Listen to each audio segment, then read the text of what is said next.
সপ্তমী সকলকে। আজকে ছিল বাসন্তী পূজার সপ্তমী। আজকে রায়গঞ্জে কলেজ পাড়ার যে হনুমান মন্দিরটা তৈরি হচ্ছিল, তোমরা আগের ব্লগে দেখেছো আমার, সেটাই আজকে কমপ্লিট হয়ে গেছে। আর আজকে ছিল উদ্বোধন। তো আমি হসপিটাল থেকে ভূমিকার সাথে চলে এসেছিলাম দেখতে, তখনও পুজো চলছিল।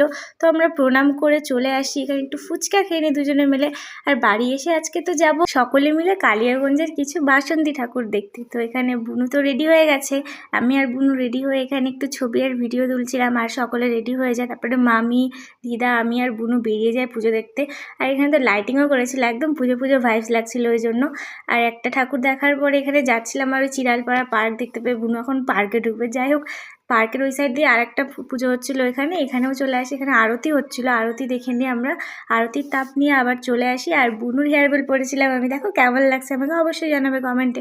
তারপর বাড়ি এসে আবার একটা জায়গায় আসি, মানে একজনের বাড়ির গৃহপ্রবেশ ছিল। এই যে এটা বাড়িটা খুব সুন্দর করেছে, একটা বাড়ির সামনে সুন্দর একটা মন্দিরও ছিল। তারপরে খাওয়া দাওয়া করে নিয়ে আর বুনু এখানে কিছুই খাচ্ছিল না, শুধু পাঁপড় ভাজা খাচ্ছিল। তো যাই হোক, তারপরে আমি চাটনি দিয়ে পাঁপড় খেয়ে আইসক্রিম খেয়ে চলে আসি।